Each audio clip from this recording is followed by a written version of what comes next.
ഐക്യത എവിടെയുണ്ടോ അവിടെ ദൈവം ഉണ്ടാകും.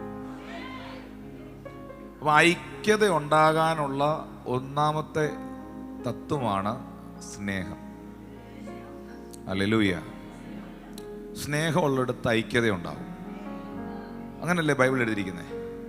കർത്താവിൻ്റെ സ്നേഹത്തിനകത്ത് ആ ഐക്യത ഉണ്ടാകും. ഐക്യതയുള്ളിടത്ത് സമാധാനം ഉണ്ടാകും. സമാധാനമുള്ളിടത്ത് ബന്ധമുണ്ടാകും.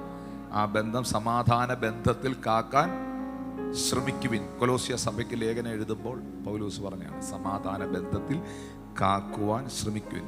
അതിനകത്ത് ഏറ്റവും പ്രധാനപ്പെട്ട ഒരു കാര്യമാണ് ക്ഷമിക്കുന്ന ഹൃദയം. മത്തായി 18:21-22 വാക്യങ്ങൾ. അപ്പോൾ പത്രോസ് അവൻ്റെ അടുക്കൽ വന്നു, കർത്താവേ, സഹോദരൻ എത്ര വട്ടം എന്നോട് പിഴച്ചാൽ ഞാൻ ക്ഷമിക്കണം?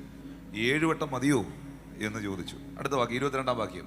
യേശു അവനോട് 7 വട്ടമല്ല 70 വട്ടം എന്ന് ഞാൻ നിന്നോട് പറയുന്നു എന്ന് പറഞ്ഞു.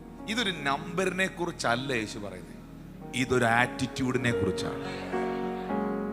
1,00,000 രൂപ നിങ്ങൾ ഒരാൾക്ക് കൊടുക്കാൻ ഉണ്ടായിരുന്നു. ആ പുള്ളി നിങ്ങളെ വിളിച്ചിട്ട് പറഞ്ഞു, കുഴപ്പമില്ല, നിന്റെ സാഹചര്യം ഞാൻ മനസ്സിലാക്കുന്നു, നീ എനിക്ക് 1 പൈസയും തരണ്ട, നീ പൊയ്ക്കോളാൻ പറഞ്ഞു.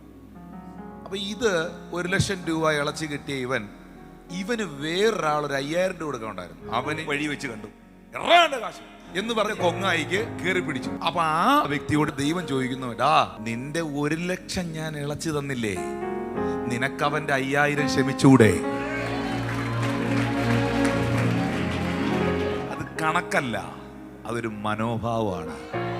എന്റെ ദൈവം എന്റെ ഇത്രയും കുറവുകൾ എന്നോട് ക്ഷമിച്ചെങ്കിൽ എനിക്കെന്തുകൊണ്ട് ആ വ്യക്തിയോട് ക്ഷമിക്കാൻ കഴിയുന്നില്ല? എന്റെ ദൈവം എന്നോട് ഇത്രയും ആഴമായി ക്ഷമിച്ചെങ്കിൽ.